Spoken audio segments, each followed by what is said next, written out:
बोलिए सच्चे दरबार की जय जयकार हो। बोलिए श्री वाल्मीकि जी महाराज की जय जयकार हो।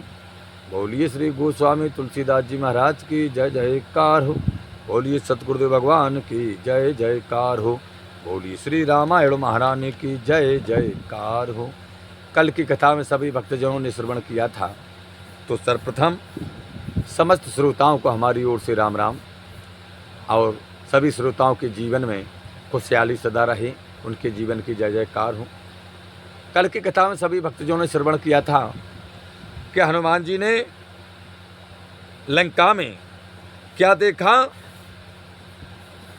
बोले ब्राह्मणों की कन्याएं, देवताओं की कन्याएं, ऋषि मुनियों की कन्याएं, गंधर्वों की कन्याएं, कुछ जबरदस्ती, कुछ अपनी इच्छा से कंचन नगरी के महाराज सम्राट दशानन से प्रेम करती हैं। कुछ का तो हरण किया रावण ने, कुछ अपने आप चली आई रावण का ऐश्वर्य देख करके, ऐश्वर्य देख करके, धन धान देख करके, कुछ अपनी आप आई कि मैं महाराज कंचन नगरी के सम्राट राजा दशानन की पत्नी बन जाऊंगी, मेरा बड़ा सौभाग्य है। इनमें ब्राह्मणों की कन्या हैं, गंधर्वों की कन्या हैं, ऋषि मुनियों की कन्या हैं, और भी हैं कन्याएं जिसको रावण ने हरण किया है जबरदस्ती। तो ये हनुमान जी ने वहाँ पर देखा रावण के कमरे में। आज की कथा, हनुमान जी ने रावण के स्पेशल कमरे में और क्या देखा। एक अत्यंत अद्भुत पलंग देखा जिस पर अनेक वेदियां बनी हुई थीं। क्या देखा? अद्भुत एक पलंग जिस पर वेदियां बनी हुई थीं, उस पर अनेक बहुमूल उत्तम वस्त्र बिछे हुए थे, बहुमूल वस्त्र बिछे थे। उस पर चंद्रमा के समान एक छत्र लगा था, एक छत्र लगा था चंद्रमा के समान। वाल्मीकि जी महाराज कहते हैं कि हनुमान जी ने वहां पर क्या देखा, अनेक स्त्रियां खड़ी हुई हैं और पंखियां लेकर रावण को हवा डुला रही हैं, अपने अपने पंखा लिए हैं, और महाराज कंचन नगरी के सम्राट रावण उस पलंग पर लेटे हैं, और समस्त मतलब जो हैं, जो नारियां वहां पर हैं, वो पंखा डुला रही हैं। हनुमान जी ने और क्या देखा, वाल्मीकि जी कहते हैं कि वहां अनेक सुगंधित सामग्री जल रही थी, सुगंधित अगरबत्तियां लगी हैं, जल रही हैं, जिनके कारण वह कमरा सुगंध से भरा रहता था, सदैव सुगंध से भरा रहता था। उस पलंग पर राक्षस राज रावण सो रहा था। कौन? राक्षस राज रावण सो रहा था, वाल्मीकि जी कहते हैं। वह उस समय श्याम रंग के बादलों की शोभा धारण किए हुए था। जैसे बादल जब आ जाते हैं श्याम रंग में, ऐसी ही शोभा पा रहा था। क्यों? रावण गोरा नहीं था, रावण का रंग सांवला था, सांवला था। उसके नेत्र लाल और विशाल भुजाएं थी, रावण की नेत्र लाल थे और भुजाएं बड़ी विशाल थी महाराज। वह कामरूप रावण उस समय बड़ा ही सुंदर प्रतीत हो रहा था। उस पलंग पर बहुत सुंदर, चारों तरफ नारियां, सुंदर सुंदर कन्याएं पंखा डुला रही हैं महाराज, और सिंहासन भी शोभायमान था, हीरा मोती मूंगे सबसे जड़ित था महाराज। उस समय वह पीत वर्ण के वस्त्र धारण किए हुए था महाराज रावण। कैसे कपड़े? पीले कपड़े। वह राक्षस परिवार को सुख देने वाला रावण आज मदपान किए हुए इस समय सोया पड़ा था। समस्त राक्षस वंश को सुख देने वाला रावण मदपान करके आज सोया था, और स्त्रियां पलंग के चारों ओर पंखा डुला रही थी महाराज। हनुमान डरे हुए से उसके पास गए। अब हनुमान जी गए उसके पास, लेकिन डरे हुए से गए, और तुरंत लौट आए, तुरंत लौट आए हनुमान जी। उस रावण के कारण वह पलंग और भी अधिक शोभायमान लगता था। हनुमान जी कह रहे हैं, रावण उस पर लेटा है, चारों तरफ सुंदर नारियां पंखे डुला रही हैं, तो बोले और सुंदर लगता था। रावण की भुजा इंद्र की ध्वजा के समान जान पड़ती थी। वाल्मीकि जी कहते हैं जब हनुमान जी ने देखा तो रावण की भुजाएं कैसी? बोले जैसे इंद्र का ध्वजा हो वैसी दिखाई पड़ती थी। रावण की उन भुजाओं में सोने के बाजूबंद सुशोभित थे, सोने के बाजूबंद पहने थे महाराज रावण, सोने के बाजूबंद। राजा है, उसके बैल के समान गठीले कंधे थे महाराज, जैसे बैल के कंधे नहीं होते गठीले। वाल्मीकि जी महाराज कहते रावण के वैसे ही थे बैल के समान गठीले कंधे। सुंदर नखों से युक्त उसकी अंगुलियां बड़ी ही मनोहर थीं। उसके अंगुलियों के नाखून बड़े सुंदर थे, तो नाखूनों के कारण उंगलियां बहुत अच्छी लग रही थीं, वाल्मीकि जी महाराज कहते हैं। और बोले क्रोधित होकर खड़े हुए सर्प के समान उसकी भुजाएं दिखाई देती थी।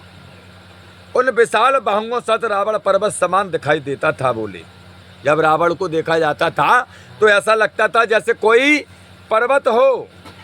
वाल्मीकि जी महाराज कहते हैं सोते हुए रावण जब सांस निकल लेता था तो बोले मुंह से जो सांस निकलती थी उससे वह कमरा भर गया था। बोले रावण की सांस से, हाँ, उस सांस में पान सुपारी और मदिरा की गंध आती थी। रावण की जो सांस निकलती थी मुख से, बोले शराब की, पान की, सुपारी की गंध आती थी।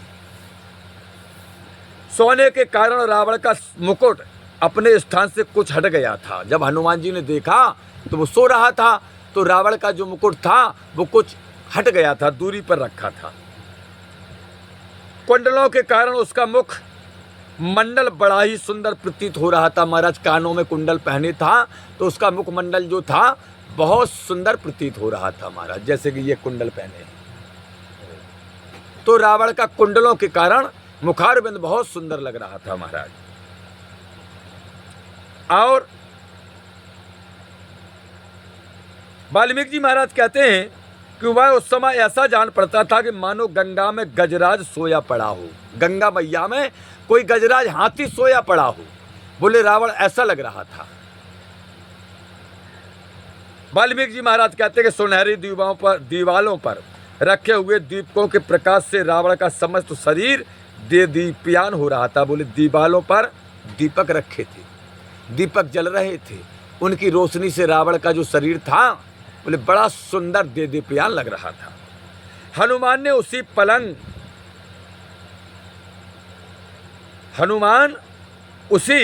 पलंग के निचले भाग में सोती हुई रावण की चंद्रमुखी स्त्रियों को भी देखा। हनुमान जी ने क्या देखा कि पलंग के नीचे जो कुछ सो रही हैं, बोले वे रावण की चंद्रमुखी स्त्रियां हैं। हनुमान जी ने देखा पलंग के नीचे यह स्त्रियां अनेक सुंदर आभूषणों से महाराज सुशोभित थी। क्या कमी है रावण के पास सोने का और हीरा मोतियों की? कंचन नगरी का सम्राट है, सोने की लंका का सम्राट है, राजा है, जिसके गोदामों में सोने के गोदाम बने हों, जिसके नीचे फर्श में स्फटिक लगा हो, उसमें शराब भरी जाती हो महाराज। तो महारानियों के लिए आभूषण ना कुछ है। वाल्मीकि जी महाराज कहते हैं कि इन स्त्रियों के कानों में हीरे आदि रत्नों से जड़ित कुंडल शोभा पा रहे थे। बोले जो स्त्रियां थीं महारानियां, रानियां रावण की, तो बोले क्या है? बोले सोने के और रत्नों से जड़ित कुंडल शोभा पा रहे थे। उन कुंडलों की अमद आभा से वह कमरा ऐसे जगमगा रहा था। वाल्मीकि जी महाराज कहते हैं कि मानो तारागणों के प्रकाश से आकाश दीप्यान हो रहा हो। जैसे अंधेरी रात में जब तारागण दिखाई देते हैं तो आसमान कितना सुंदर लगता है महाराज। वाल्मीकि जी महाराज कहते हैं बड़े पते की बात कि हे संत महात्माओं, मानो कि तारागणों के प्रकाश से आकाश दीप्यान हो रहा हो और वह स्त्रियां वहां नशे के कारण उसी स्थान पर सो गई थी। बोले नशा कर लिया सब स्त्रियों ने तो सब वहीं पर सो गई। जहां जिसको सरलता से वाल्मीकि जी महाराज कहते हैं कि उन स्त्रियों को स्थान मिल गया था, उनके गहने उनके आसपास बिखरे पड़े थे। जो जहां लेटा है वहीं पर उनके गहने बिखरे पड़े हैं। क्यों? कि मदिरा में मस्त थी, रावण के साथ विहार किया है। उनके बगल में दोनों ओर, उन स्त्रियों के बगल में दोनों ओर अनेक वस्तुएं पड़ी थीं। जिसके पास जो वस्तु थी महाराज, वाल्मीकि जी कहते हैं वह उसी के साथ लेकर के सो गई थी। जिसके काऊ के हाथ में बिजना तो बिजना लेकर के सो गई, किसी के हाथ में पीकदान तो पीगदान लेकर के सो गई। किसी के हाथ में रावण का पैर है, दबा रही हैं, तो पैर को पकड़ के ही सो गई। ऐनी वाल्मीकि जी महाराज कहते हैं कि जिस नारी के हाथ में, स्त्री के हाथ में जो कुछ भी था उसी को लेकर के सो गई, मदमस्त हो गई शराब में। उस वस्तु को नशे के कारण यथा स्थान नहीं रख सकी वो। जिसके हाथ में जो वस्तु है, वाल्मीकि जी कहते हैं नशा इतना हो गया कि उस चीज को यथा स्थान पर उन्हें नारियों ने नहीं रख पाया। यथा स्थान पर वाल्मीकि जी महाराज कहते सितार बजाने वाली सितार के साथ सो गई। जो सितार बजा रही थी वो सितार के साथ सो गई। जो मृदंग बजाने वाली थी मृदंग के साथ सो गई। और जो डिमडिम बजाने वाली थी वो डिमडिम के साथ सो गई। डिमडिम के साथ सोई पड़ी थी सब। वो डमरू बाजे को बजाने वाली स्त्रियां शराब के नशे में बेसुध होकर के आज सब वहीं सो गई। यानी जिसके हाथ में जो है लेकर के सो गई। वाल्मीकि जी महाराज कहते हैं कि महाराज कोई स्त्री अपने स्तनों को सुवर्ण घड़े के समान पकड़े हुए सो रही थी। वाल्मीकि जी महाराज कहते हैं कोई तो वहाँ रावण के कमरे में जो स्त्रियां थी, नारियां, अपने स्तन को सोने जैसा समझा कि ये मेरा सोना है, स्तन को बोले उसी को पकड़ के सो गई। और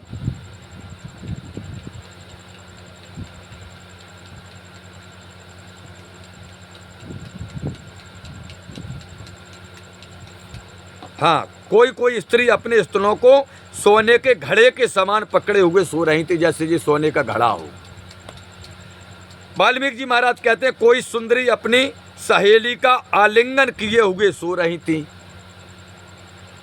एक नारी दूसरी नारी का आलिंगन किए यानी साथ में लेटे हुए सो रही थी। नशे में धुत हैं, यही जान रही कि मैं रावण के साथ सो रही हूँ। वाल्मीकि जी महाराज कहते हैं कि इन सभी सोते हुए स्त्रियों से पृथक, जितनी सो रही थी उनसे अलग, एक भिन्न स्थान पर, एक अकेले स्थान पर एक अति सुंदर पलंग पर एक असाधारण सुंदरी सोई हुई थी। अब क्या देखा हनुमान जी ने? वाल्मीकि जी महाराज कहते हैं कि उसी कमरे में एक भिन्न स्थान पर, अलग स्थान पर एक अति सुंदर पलंग, बहुत सुंदर पलंग, और उस पर कौन सो रहा है? बोले असाधारण कोई सुंदरी सो रही है, जो अनेक रतन जड़त विशेष आभूषणों से सुशोभित थी। साधारण नहीं, बोले अनेक आभूषणों से जो रतन जड़त थे, शोभायमान पा रही थी, वह सो रही है। बोले वह अपनी रूप रास से कमरे की शोभा को बढ़ा रही थी। इतनी सुंदर थी कि उस कमरे की शोभा को बढ़ा रही थी। महाराज वाल्मीकि जी कहते हैं वह रमणी गोरे रंग वाली थी। कैसी थी? बोले बहुत गोरी थी, तथा समस्त स्त्रियों में सर्वोपरि सुंदरी थी। बोले जितनी स्त्रियां थी रावण की, सब में सर्वोपरि थी वह स्त्री। यह स्त्री रावण की प्रियतमा भार्या मंदोदरी थी। वाल्मीकि जी महाराज कहते हैं कोई नहीं था। बोले मैन पटरानी रावण की भार्या महारानी कंचन नगरी की महारानी मंदोदरी थी। हनुमान उस पूर्ण युवती रूपवती रमणी को देखकर मन में अत्यंत प्रसन्न हो गया। हनुमान जी ने जब देखा मंदोदरी को कि बड़ी सुंदर है, सुंदर पलंग पर लेटी है, इसकी आवाज से पूरा कमरा जगमगा रहा है और असाधारण नारी समझ में आती है, सीधी सादी। हनुमान जी बड़े प्रसन्न हो गए। वाल्मीकि जी महाराज कहते हैं कि हनुमान जी ने समझा कि श्री रामचंद्र जी की प्राण प्यारी भार्या सीता जी यही हैं। हनुमान जी ने यही समझा कि अलग लेटी हुई हैं, सुंदर हैं, खरी गोरी हैं, तो यही माता सीता हैं। और ऐसा विचार मन में आते ही वह हर्ष से इधर उधर कूदते हुए अपनी पूंछ पृथ्वी पर पटकने लगे। हनुमान जी समझ गए, प्रसन्न हो गए कि जय सीता मैया है, तो बड़ी खुशी आई हनुमान जी को, और अपनी पूंछ वही पृथ्वी पर सटासट पटकने लगे प्रसन्नता में कि मैया में लगी हमें, हम इसी काम के लिए आए थे। वाल्मीकि जी महाराज कहते हैं उस अंतःपुर की स्वामिनी का रूप लावण्य बड़ा ही मनोहर था मंदोदरी का। उसकी वेशभूषा ही उसके अंतःपुर के स्वामित्व का प्रमाण थी। उसकी वेशभूषा कि ये लंका की स्वामिनी है। उसके रहन सहन को देखकर हनुमान जी अपने मन में विचार करने लगे कि यह भोग विलास में लिप्त रमणी महात्मा रामचंद्र जी के प्रेम में वियोगिनी सीता कदापि नहीं हो सकती। अब रामचंद्र जी ने विचार लगाया, हनुमान जी ने अब विचार लगाया कि उसकी वेशभूषा ही उसके अंतःपुर के स्वामित्व का प्रमाण था मंदोदरी के, और उसके रहन सहन को देखकर हनुमान जी ने अपने मन में अब विचार किया कि यार यह भोग विलास में लिप्त रमणी महात्मा रामचंद्र जी के प्रेम में वियोगिनी सीता कदापि नहीं हो सकती है। बोले सीता नहीं, हो ही नहीं सकती। सीता मदरा पान भी कदापि नहीं कर सकती, और ये मदरा पान की पड़ी है इस पर। सीता मदरा को पान नहीं कर सकती। और हनुमान जी क्या विचार करते हैं कि ना सीता पराये पुरुष के पास ही जा सकती हैं। बोले सीता पराये पुरुष के पास भी नहीं जा सकती, चाहे वह साक्षात सुरेंद्र ही क्यों ना हो। बोले देवताओं का राजा इंद्र क्यों ना हो। बोले माता उसके पास भी नहीं जा सकती, ये सीता नहीं। हनुमान जी मन में विचार कर रहे, आकलन कर रहे हैं। देवताओं ने इसी बुद्धिता का और पराक्रम का परीक्षा ली थी सुरसा के द्वारा कि अनेक कठिनाइयों से गुजरना पड़ेगा। हनुमान जी को देवता जानते थे, इसलिए परीक्षा सुरसा के द्वारा लगवाई थी। हनुमान जी विचार करते हैं क्योंकि भगवान श्री रामचंद्र जी के समान कोई पुरुष देवलोक में भी नहीं है, कोई नहीं है देवलोक में। हनुमान जी विचार करते हैं श्री रामचंद्र जी के मुकाबले। जब हनुमान जी के मन में यह विचार पूर्णतः दृढ़ हो गया कि ये सीता नहीं हो सकती, कि यह सुंदरी सीता नहीं बल्कि कोई अन्य ही स्त्री है, हनुमान जी के मन में यह दृढ़ हो गया, तो वह सीता की खोज में फिर उस भवन में भ्रमण करने लगे। अब उसी भवन में हनुमान जी भ्रमण करने लगे, और काफी बार हनुमान की खोज में फिर उस भवन में भ्रमण करते करते हनुमान ने वहाँ समस्त स्त्रियों को यत तत् सर्वत्र क्रीड़ा नाद की शिथिलता के कारण गहरी निद्रा में सोते हुए पाया। हनुमान जी ने देखा कि जहाँ में सब सो रहे, जितनी स्त्रियां हैं सब मद्रपान, और बोले सब क्रीड़ा किए हुए हैं, सब सो रही। इन 600 स्त्रियों रूपी गौओं के बीच में निशाचर पति रावण मस्त साण के समान पड़ा सो रहा था। वाल्मीकि जी महाराज कहते हैं, दोबारा सुने, वाल्मीकि जी महाराज कहते हैं कि इन सैकड़ों स्त्रियों रूपी गौओं यानी गाय के बीच में बोले निशाचर पति कौन, बोले रावण, बोले एक साण की तरह पड़ा सो रहा था। वहां पर सैकड़ों नारियां सो रही हैं और अकेला एक साण रावण सो रहा था पड़ा हुआ। वाल्मीकि जी महाराज कहते हैं जैसे सैकड़ों गौए के बीच में एक साण रहता है, बोले उसी प्रकार रावण सैकड़ों स्त्रियों के बीच में साण के रूप में पड़ा सो रहा था। वाल्मीकि जी महाराज कहते हैं कि अंतःपुर की इन नारियों में कोई गोरी, कोई सांवली, कोई काली, कोई सुनहरे रंग वाली थी।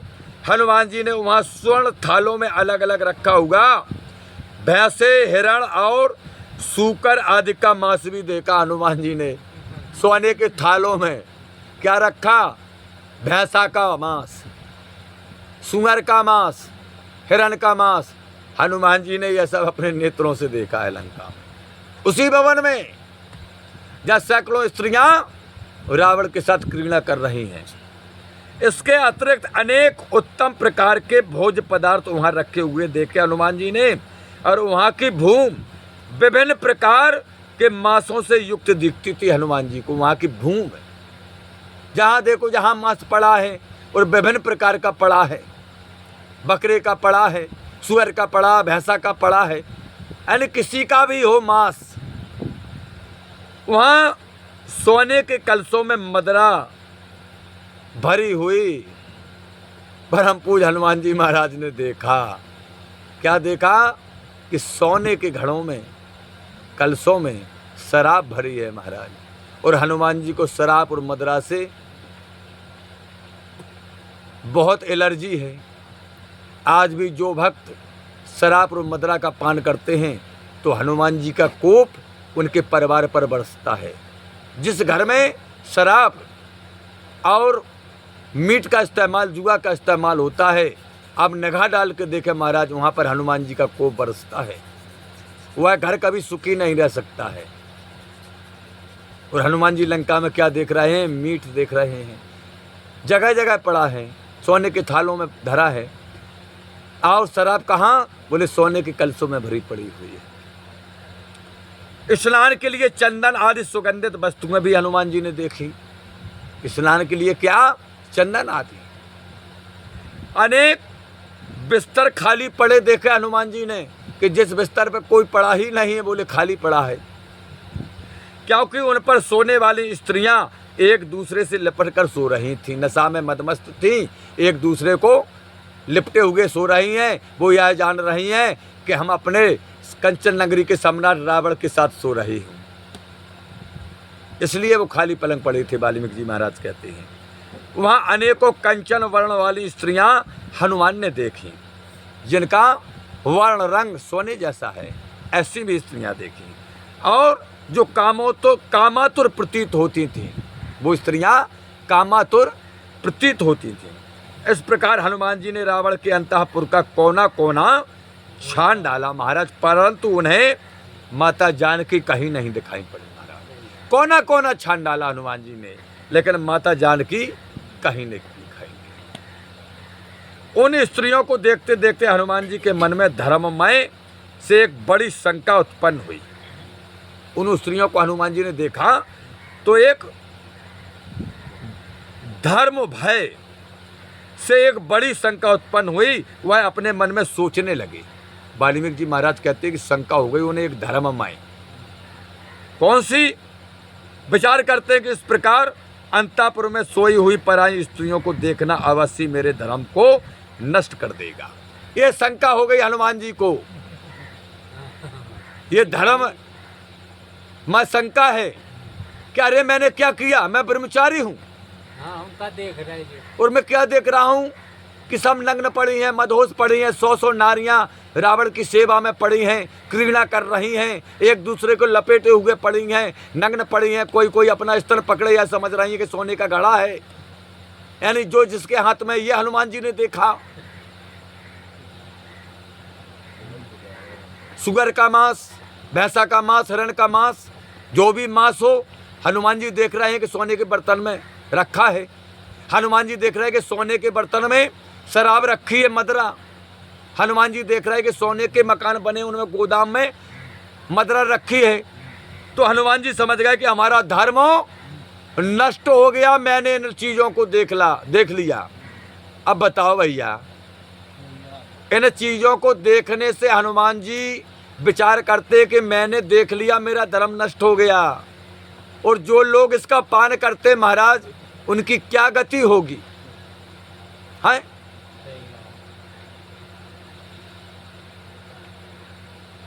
किंतु हनुमान जी विचार करते, किंतु इन पराई स्त्रियों को मैंने काम दृष्टि से नहीं देखा। अब यहाँ पर हनुमान जी ने संतोषी कर ली, विवेक लगाया, विचार लगाया कि अरे यार, आए माता सीता जी खोज में, जो कुछ देखने को मिला देखना पड़ेगा, लेकिन मैंने उस निगाह से थोड़ी देखा। मैंने उन्हें काम दृष्टि, काम भावना से नहीं देखा। हनुमान जी ने तुरंत विवेक लगा लिया और अपने आप को शांति प्रदान की। हनुमान जी मन में सोचते हैं कि मैंने रावण की स्त्रियों को देखा अवश्य है, मैंने रावण की सहस्त्रों स्त्रियों को देखा जरूर है, किंतु इससे मेरे मन में तनिक भी विकार तो नहीं हुआ। देखा है मैंने, लेकिन मेरे मन में उन नारियों स्त्रियों के प्रति तनिक भी विकार उत्पन्न नहीं हुआ। हनुमान जी मन में विचार करते कि समस्त इंद्रियों का शुभ था, समस्त इंद्रियों की शुभ या अशुभ क्रियाओं में प्रवृत्ति का कारण मन ही है। बड़े पते की बात हनुमान जी ने कही। हनुमान जी ने क्या मन में विचारा कि समस्त जितनी हमारी इंद्रियां हैं, बोले सबकी शुभ या अशुभ जो क्रियाएं हैं, बोले उनमें प्रवृत्ति का जो कारण है, बोले हमारा मन है। हनुमान जी कहते हैं कि मन बड़ा हरामी और पाजी है। बड़ा हरामी और पाजी है। बोले जो इस मन के दबाव में आ जाएगा, बोले वो जीवन भर दबा रहेगा इस मन से। इसलिए इसको तुरंत हटा दो, गलत कामों से हटाओ इसे। बड़े पते की बात हनुमान जी ने कही है। हनुमान जी मन में विचार करते हैं कि मेरा मन सर्वथा निर्विकार है, मेरा मन सर्वदा निर्विकार है। इससे अतिरिक्त सीता जी को मैं अन्य स्थानों पर ढूंढ भी नहीं सकता था, क्योंकि स्त्रियों की खोज स्त्रियों में ही की जा सकती है बोले, और अन्य भवनों में मैं क्या खोजूं? स्त्री के पास रहेगी। तो हनुमान जी विचार करते, इसलिए मैंने स्त्री को स्त्रियों में ढूंढा है। जो प्राणी, हनुमान जी कहते हैं कि जो प्राणी जिस जाति में जन्म लेता है उसका पता भी उसी जाति में मिल सकता है। हनुमान जी कहते हैं कि जो प्राणी, जो जीव जिस जाति में जन्म लेता है वह उसी जाति में मिल सकता है। हमने कुत्ता जाति में जन्म लिया है तो हमें ढूंढत फिरो तुम तो कहाँ मेल? हम आदमियन में मेल कि भैंसियन में मेल? कुत्तई में मेल है हम। हनुमान जी का मतलब ये है, समझे? हनुमान जी कहते हैं कि जिस प्राणी ने, जिस जीव ने जिस जाति में जन्म ले लिया, 84 लाख जातियां हैं जिन्हें हम योनियां बोलते हैं, वो ही जातियां हैं। तो हनुमान जी कहते हैं कि इस प्राणी ने जिस जाति में जन्म ले लिया, बोले उसी जाति में तो ढूंढना पड़ेगा, उसी में मिलेगा। है? हम कुत्ता जाति में हैं और तुम ढूंढो उन्हें कि मनुष्य जाति में मिल जावे, नहीं कहाँ से मिल जाए? फलाना जीव कैसे मिल जाएगा? हनुमान जी कहते हैं मैंने शुद्ध चित्त से रावण का सारा अंतःपुर छान डाला। किससे? शुद्ध चित्त से, शुद्ध मन से। परंतु यहाँ कहीं भी माता सीता के दर्शन नहीं हुए, जबकि यहाँ मैंने देवता, गंधर्व और नागों की कन्याओं तक को भी देखा है। हनुमान जी कहते हैं देवताओं की कन्या सेवा में लगी रावण के में, गंधर्वों की कन्या सेवा में लगी, नागों की कन्या सेवा में लगी, ब्राह्मणों की कन्या सेवा में लगी। कुछ अपनी मर्जी से, कुछ का हरण है। बोले अपने आंखों से देखा मैंने, लेकिन माता जानकी नहीं दिखाई दी उनमें कहीं कहीं। हनुमान जी कहते हैं कि सीता जी जो वहां कहीं ना पाकर, हाँ, वाल्मीकि जी महाराज कहते हैं कि सीता जी को वहां कहीं ना पाकर के अंत में, आखिरी में हनुमान जी दुखी मन से उन्हें और जगह ढूंढने के विचार से चल पड़े। अब कि अब यहाँ नहीं है, अब और कहीं इन्हें ढूंढना पड़ेगा। उन्होंने लंका के समस्त स्थानों को ढूंढने का निश्चय कर लिया। हनुमान जी ने बोले हम देखते लंका में है तो जहाँ कहाँ माता सीता, हम पूरी लंका का कोना कोना छान लेंगे। संकल्प ले लिया, जाएंगे पता लगा के। हाँ, निश्चय कर लिया हनुमान जी ने। वाल्मीकि जी महाराज कहते हैं कि उस कमरे से निकल कर के हनुमान जी ने लता ग्रह, चित्रग्रह, निशा ग्रहों में सीता की खोज की, परंतु वहां भी सीता मैया के दर्शन नहीं हुए। विमुख हो गए, विमुख रह गए हनुमान जी, वहां भी माता सीता के दर्शन नहीं हुए। यह देख करके वे अपने मन में सोचने लगे कि निश्चय ही अब सीता जीवित नहीं है, सीता मर गई, नहीं तो मिल जाती। अगर जीवित होती माता सीता तो हनुमान जी विचार करते मिल जाती। ऐसा लगता है कि जैसे सीता माता ने अपने प्राण त्याग दिए। हनुमान जी मन में विचार करते हैं। वाल्मीकि जी कहते हैं कि हनुमान जी ने विचार किया कि इसी से ढूंढने पर भी कहीं भी उनके दर्शन हमें नहीं हुए हैं, हमने सब हर जगह ढूंढ लिया। यदि वह कहीं जीवित होती तो अवश्य खोजने पर उनका हमें दर्शन होता, अगर जीवित होती। हनुमान जी कहते हैं कि मुझे ऐसा जान पड़ता है कि इस दुष्ट रावण के द्वारा उनका प्राणांत हुआ है। इस रावण ने मार डाला मेरी माता जानकी को। हनुमान जी मन में विचार करते कि ऐसा लगता है, क्योंकि वह आर्य धर्म पर चलने वाली थी, रावण के मन से चलने वाली नहीं थी, वो आर्य धर्म पर चलने वाली थी। इसने जबरदस्ती की होगी तो या तो मैया ने प्राण का त्याग कर दिया, या इसकी बात नहीं मानी तो इसने प्राण दंड दे दिया। हनुमान जी कहते हैं कि यह भी संभव हो सकता है कि वे रावण की इन भयानक स्त्रियों से भयभीत होकर के कहीं भाग गई हों। यह भी हो सकता है कि रावण की ये स्त्रियां हैं, बोली ये बड़ी भयावह हैं, बोले माता जानकी को डर लगा हो तो कहीं भाग गई हों। हनुमान जी मन में विचार करते कि यदि सीता का पता न चला तो सीता जी को बिना देखे तथा समुद्र लंघन के पुरुषार्थ का फल पाए बिना अब वानर राज सुग्रीव के पास जाने का भी कोई उपाय नहीं है। ये बात है। बोले सीता जी का पता नहीं लग पाया तो बोले समुद्र लंघन व्यर्थ में होगा। और बोले अब जाएंगे तो किस मुँह से जाएंगे हम अपने महाराज राजा सुग्रीव के पास। हनुमान जी मन में विचार करते हैं क्योंकि अपने साथी बानरों के साथ घूमकर हमने उनके द्वारा निश्चय की हुई अवधि को भी व्यतीत कर दिया है। बोले हमारे साथ जितने बानर हैं महाराज सुग्रीव के द्वारा दी गई अवधि को भी व्यतीत कर दिया है सबने। बानर राज सुग्रीव बड़े ही बलवान और कठोर दंड देने वाले हैं। हनुमान जी मन में विचार कर रहे कि साधारण नहीं है हमारे राजा सुग्रीव, बड़ा कठोर दंड देने वाले हैं। हनुमान जी मन में विचार करते हैं मैंने रावण का समस्त अंतःपुर देख लिया, उसकी स्त्रियां देख ली, परंतु कहीं भी माता सीता का पता नहीं मिला। मेरा सारा परिश्रम व्यर्थ हो गया। हनुमान जी मन में विचार करते हैं अब यदि मैं लौट कर जाता हूं तो सारे बानर मुझसे पूछेंगे, समस्त बानर तट पर हैं, वो हमसे पूछेंगे, मैं उन्हें क्या उत्तर दूंगा। हनुमान जी मन में विचार करते हैं पूछेंगे तो मैं क्या उत्तर दूंगा। हाँ। हनुमान जी मन में विचार करते हैं कि समस्त बानर कहेंगे कि हे वीरवर यह तो बताओ तुमने वहां जाकर के क्या किया। सभी कहेंगे कि हे वीरवर हनुमान अरे बतलाओ तुमने लंका में जाकर के क्या किया। किंतु जानकी जी के देखे बिना मैं उन्हें उत्तर ही कैसे क्या दे पाऊंगा। हनुमान जी विचार करते हैं कि ये पूछेंगे लेकिन मैंने माता सीता के दर्शन नहीं किए तो मैं उन्हें क्या उत्तर दूंगा।